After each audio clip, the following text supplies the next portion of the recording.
Je vais peut-être faire mon Camerounais en répondant à une question par une question. C'est un trait de caractère qu'on nous prête. D'après toi, Didier, comment se constitue le chiffre d'affaires d'une banque? Le chiffre d'affaires d'une banque doit être constitué par les intérêts, les commissions et les ajouts que la banque prélève. Techniquement, c'est ça. On a bien une réponse d'expert. C'est une réponse qui est assez rare, il faut le dire, parce que pour le commun des mortels, pour le commun même des entrepreneurs, beaucoup pensent que le chiffre d'affaires d'une banque, c'est la somme des dépôts qu'elle reçoit. Donc l'argent qu'elle a à sa disposition constituerait pour le commun des mortels son chiffre d'affaires, alors que non.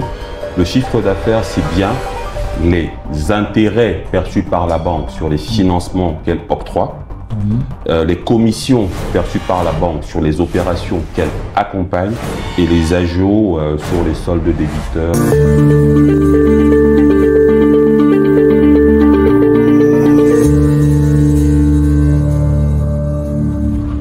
Bonjour et bienvenue sur la chaîne du bureau ACA Expertise, une chaîne sur laquelle nous parlons essentiellement d'expertise, mais d'expertise africaine.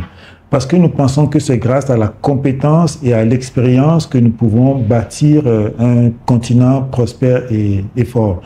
Aujourd'hui, nous allons dans le domaine de la finance et nous avons le plaisir d'être accueillis par un expert qui a près de 20 ans sur ces questions financières. Donc Steve, mieux que moi, pourra se présenter à nous. Bonjour Didier, merci de l'honneur que vous me faites de m'accueillir pour cette capsule thématique sur le financement du secteur privé. Alors, je suis Steve Chouanté, Noumo. Comme tu le mentionnais, ça fait bientôt 20 ans que j'exerce dans le secteur de la finance en Afrique. 20 ans équitablement repartis, 10 années dans la banque à faire ce qu'un banquier sait faire et 10 années dans le secteur privé à attendre ce que le secteur privé attend de la banque. Donc, je suis actuellement en service à Nachtigal Hydropower Company, une entreprise que tous les Camerounais doivent connaître maintenant, qui est à la charge du développement, de la construction et de l'exploitation en concession de l'aménagement hydroélectrique de Nachtigal Amont, barrage qui délivre 420 MW dans le réseau camerounais, où j'y suis depuis septembre 2019. Avant ça, j'ai dirigé la trésorerie du groupe Castel, le groupe SABC. Voilà, donc c'est une trésorerie de holding qui comprenait donc des compagnies comme Socaver, SEMC qui commercialise la marque d'eau minérale Tanguy, également la marque d'eau minérale Vital, mais les brasseries du Cameroun avec sa large palette de produits que nous connaissons. Et un peu avant ça, donc, j'ai passé 10 années dans la banque à différentes fonctions, allant de la trésorerie à l'accompagnement du secteur privé dans ses interactions avec la banque, que ce soit dans la gestion des opérations courantes, dans la recherche de financement, la structuration de solutions de financement innovantes. On a pu apporter quelques pierres importantes au paysage, notamment avec l'arrivée du leasing et de la facturage, qui sont aujourd'hui des solutions d'accompagnement très prisées par le secteur privé. Derrière ça, j'ai quelques expériences, n'est-ce pas, qui ont été adoubées, on va dire ça comme ça. Récemment encore, je suis certifié de l'université de Yale aux États-Unis sur les marchés financiers. Mais avant ça, j'ai un parcours professionnel assez dense, un parcours académique, pardon, assez dense, avec un exécutif MBA en management et en stratégie, notamment de l'Université catholique, quelques diplômes précédents, mais surtout une diplomation de l'École supérieure de banque de Paris, qui, je pense, sur la question de la finance, me rend tout à fait légitime pour cet entretien. Voilà, merci infiniment Steve, pour t'être rendu disponible. Hein. Voilà. Alors, nous avons la chance que tu as une vue de la partie banque et une vue aussi de la partie entreprise. Tout à fait. Et dans nos environnements, dans nos pays, nous savons que les banques sont surliquides. Et c'est un discours qu'il y a très souvent, les banques sont surliquides, mais pourquoi est-ce qu'elles ne financent pas? Quel est ton avis, toi qui as été de part et d'autre à la trésorerie, de part et d'autre, quel est ton avis sur cette problématique principale? Ah oui, on y va directement alors. D'accord, très bien. Je vais peut-être faire mon Camerounais en répondant à une question par une question. C'est un trait de caractère qu'on nous prête. D'après toi, Didier, comment se constitue le chiffre d'affaires d'une banque? Le chiffre d'affaires d'une banque doit être constitué par les intérêts, les commissions et les ajouts que la banque prélève. Techniquement, c'est ça. Oui. On a bien une réponse d'expert. C'est une réponse qui est assez rare, hein, il faut le dire, parce que pour le commun des mortels, pour le commun même des entrepreneurs, beaucoup pensent que le chiffre d'affaires d'une banque, c'est la somme des dépôts qu'elle reçoit. Donc l'argent qu'elle a à sa disposition constituerait pour le commun des mortels son chiffre d'affaires, alors que non. Le chiffre d'affaires, c'est bien les intérêts perçus par la banque sur les financements qu'elle octroie, les commissions perçues par la banque sur les opérations qu'elle accompagne et les ajouts sur les soldes débiteurs, voilà, à vue ou alors différentes facilités qu'elle pourrait mettre en place. Quand on a dit ça, on comprend, je pense, très intuitivement qu'une banque, pour faire du chiffre, doit financer. Oui, tout à fait. Et on revient à la question, pourquoi est-ce qu'une banque ne finance pas? La question, de mon expérience, est moins une question de volonté des banques d'accompagner l'essor du secteur privé local qu'une question de capacité du secteur privé local à comprendre et à parler le langage de la banque. Nous avons dans notre environnement pléthore de champions africains qui ont été accompagnés et soutenus par le secteur bancaire. Nous avons même de plus en plus l'émergence de grands groupes bancaires africains, nationaux.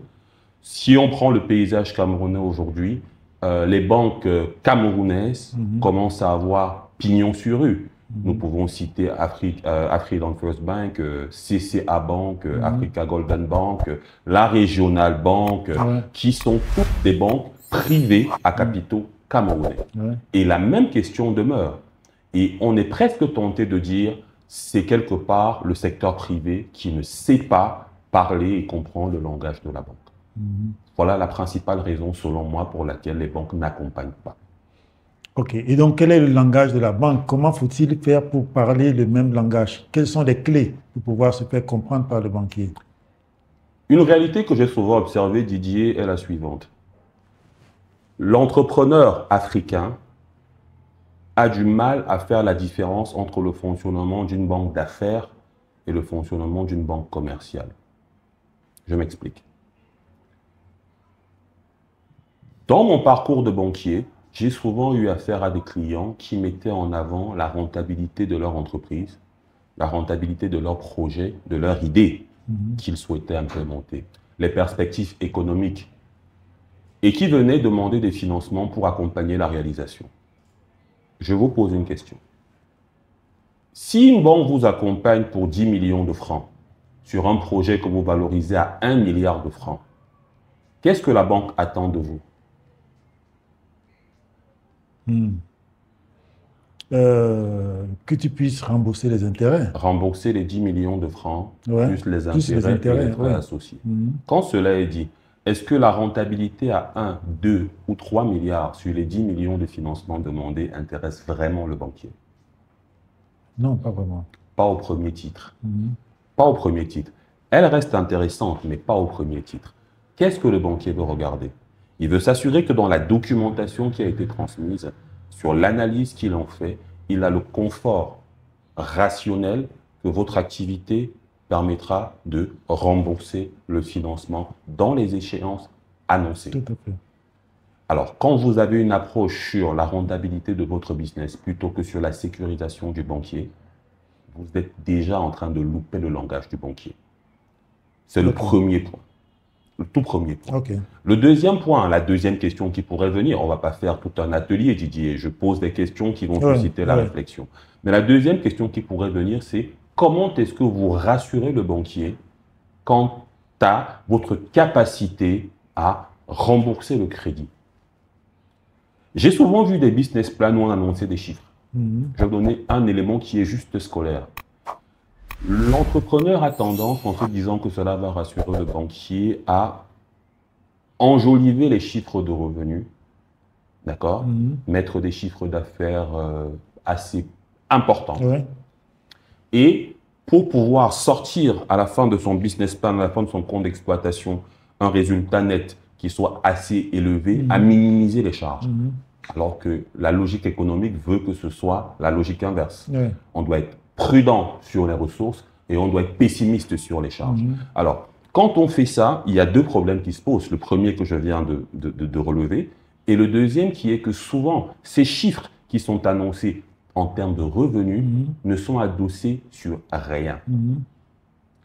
Vous avez quelqu'un qui, dans son bureau, a fait de la peinture comptable. Nous avons tous ces officines de comptables à qui on demande « montre-moi un business plan là, j'ai besoin d'un business plan ». Malheureusement, c'est même souvent des banquiers ou des anciens banquiers. Et donc, on a affaire donc à des chiffres qui ne sont soutenus par rien, qui ne sont en rien vérifiables, alors que nous avons des organismes et des institutions qui publient assez fréquemment des chiffres, des statistiques qui peuvent soutenir un business plan. L'idée, c'est de comprendre que, un peu comme avec les CV, quand on fait de la recherche d'emploi, si les informations percutantes ne sont pas mises en avant dans votre demande de financement, si elles ne sont pas soutenues par des sources avérées, crédibles, le banquier a une certaine aversion, n'est-ce pas, au risque et se dira, ces chiffres, je n'ai pas envie de leur faire confiance. Il y a quelque chose que l'on doit expliquer en fait à l'audience. L'étymologie du mot crédit, elle vient d'un mot latin qui veut dire confiance, foi. Pour ceux d'entre nous qui sont chrétiens catholiques, la prière du Notre Père, c'est bien le credo. Pas du Notre Père, du je crois en Dieu. La déclaration de foi, c'est bien le credo. C'est la même racine latine que le mot crédit. Si le banquier n'a pas confiance aux éléments que vous lui remettez, comment voulez-vous qu'il vous accompagne dans votre projet? Et donc, par défaut, puisqu'il n'a pas confiance dans votre dossier, qu'est-ce qu'il fera? Il va vous demander des garanties qui seraient donc pour vous contraignantes. D'où justement ce fameux lieu commun qu'il faille à tout prix apporter des garanties exorbitantes pour se faire financer. Ce qui n'est pas toujours le cas. Il y a des niveaux de financement sur lesquels nous n'avons aucune prise de garantie possible. Dans le secteur privé. Quand on accompagne un industriel qui lève 5, 6, 10 milliards pour étendre son usine, quelle garantie il va mettre pour accompagner 10 milliards? Le problème, c'est que quand les entreprises, enfin, là pour le coup, quand une entreprise scale up, elle commence à avoir la ressource pour se payer les compétences. Et ces compétences-là sont en mesure de lui monter des dossiers qui ont des chances de succès un peu plus importantes. Donc, globalement, quelques pions jetés comme ça pour répondre à la question du pourquoi, du comment. Et vous comprenez que fondamentalement, il s'agit pour l'entrepreneur, le secteur privé, de comprendre le langage de la banque commerciale. La banque d'affaires, c'est autre chose. Eux, ils prennent des risques avec vous. Dans le même exemple des 10 millions sur un business plan de 1 milliard de revenus projetés, la banque d'affaires ne se contente pas du remboursement des 10 millions. Elle va vous dire, on y va à 50-50, et donc dans les 1 milliard de revenus, pour 10 millions de financement, elle demandera 500 millions. Et parce qu'elle sait qu'elle attend 500 millions, elle mettra à vos côtés tout un collège d'experts. Elle demandera même parfois à nommer certains postes de responsabilité pour son investissement, qui vont accompagner et assurer, n'est-ce pas, la maîtrise du risque opérationnel et donc l'atteinte des objectifs qui sont fixés. Malheureusement, on n'en a pas encore beaucoup, n'est-ce pas, au Cameroun et en Afrique. Nous avons affaire à des banques commerciales, encore une fois, à qui il faut savoir parler si on veut être financé. OK. Alors, merci beaucoup pour ce décor. Et j'ai par contre deux questions. La première, c'est de savoir si le fait de ne pas avoir confiance au niveau du prestataire, donc au niveau du client pour le banquier, n'est pas dû au fait que le banquier aussi n'a pas forcément les informations des différents secteurs. Lorsque je viens avec un projet dans le domaine de l'élevage ou de l'agriculture, le banquier n'a pas forcément cette expertise. Même dans le bâtiment, il n'a pas cette expertise. Et donc, du coup, il n'a pas la capacité de bien évaluer, même si je lui présente des chiffres du terrain, voilà, en termes de culture, en termes de semences, en termes de prophylaxie avec les animaux et tout cela. Est-ce que ce n'est pas une limite d'une part?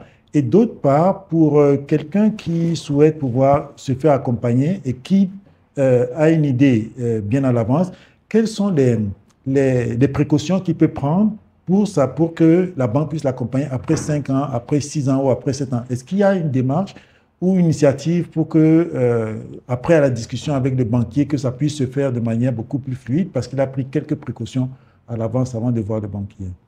Très bien. Alors, je vais commencer à répondre par la première question, qui est celle-là, pour m'assurer de l'avoir bien perçue, de l'existence en interne dans la banque de la compétence technique pour pouvoir appréhender le bon niveau de risque sur certains types de demandes de financement.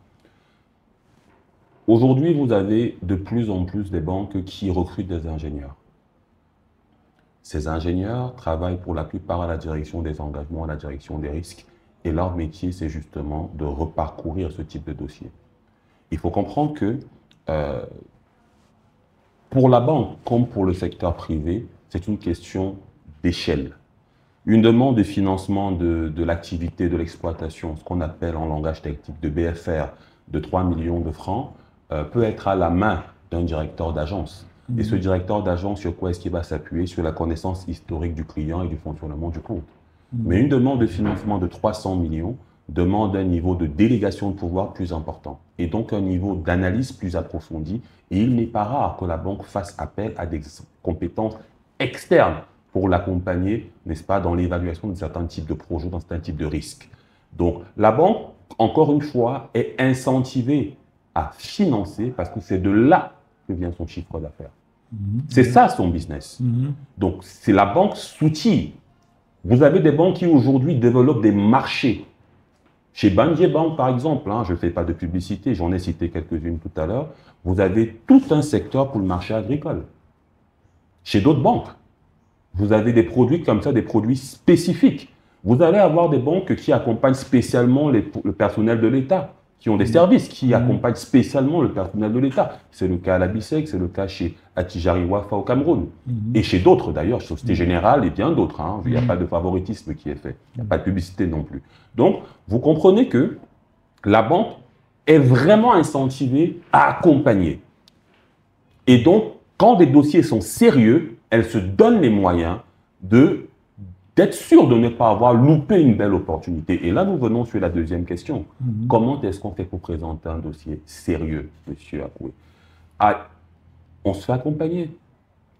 Le principe étant simple que nul n'a la science infuse.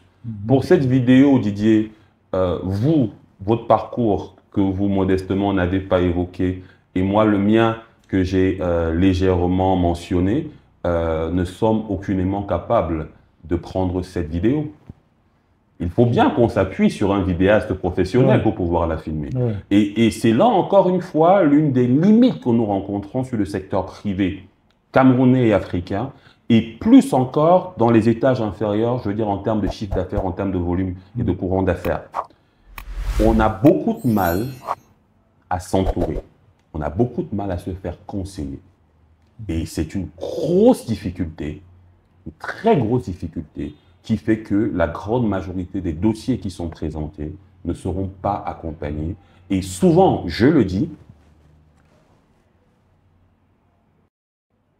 on va avoir des comportements peu éthiques de la part soit du secteur privé, soit du banquier en face, de l'employé de banque en face, parce que quelque part, si le dossier n'est pas assez bon, ça ouvre la porte à un certain nombre de dérives. À la réalité, il n'y a pas de martingale, Didier, il n'y a pas de martingale. Chacun est compétent dans un domaine spécifique, il faut savoir se faire accompagner par des gens qualifiés. Ok. Bon, j'ai bien retenu le terme accompagnement, c'est avec lui que je sors. Et donc, j'imagine que s'il faut accompagner aussi bien les banques ou bien les structures pour pouvoir bien formaliser leur département qui peuvent analyser les dossiers, ou simplement les entreprises en Afrique centrale ou en Afrique de l'Ouest qui souhaitent pouvoir bien structurer, tu peux être... Même en Afrique de l'Est. Allons-y, même pour l'Afrique du Sud. Donc, tu peux être disponible pour pouvoir accompagner. Tout à fait, tout à fait. Tout à fait, c'est l'objet de cette capsule. Je tiens à féliciter, à remercier l'initiative de ACA Expertise de mettre un peu de lumière sur quelques talents locaux qui trop souvent ne sont pas suffisamment mis en avant. Je suis profondément afro-optimiste. Et encore une fois, moi comme d'autres, on se tient disposé pour accompagner partout où besoin sera. Merci beaucoup, Steve, pour ta disponibilité. Et encore une fois, merci à tous. Au niveau du bureau AC Expertise, l'objectif, c'est vraiment de pouvoir, comme tu l'as dit, accompagner les expertises africaines, valoriser les compétences africaines, de telle manière à ce qu'elles puissent accompagner d'autres structures, d'autres experts qui sont dans d'autres pays et qui ont besoin de pouvoir vraiment avoir des informations, qui ont besoin de pouvoir être aidés pour renforcer leurs capacités, de telle manière à développer cette Afrique que nous souhaitons, de tous nos voeux, dynamique, fort et puis assez clair. OK, merci bien et puis bon, à très bientôt pour une autre vidéo. ASEA Consulting est la plateforme créée par le bureau d'études ASEA Expertise dans le but de connecter les experts et les consultants de divers domaines. Notre vision est de valoriser les compétences africaines en mettant en place un système de réseautage et de renforcement des capacités. Vous êtes consultant, vous cherchez de nouvelles opportunités, vous trouverez sur la plateforme des missions quotidiennes dans divers domaines qui y sont publiés.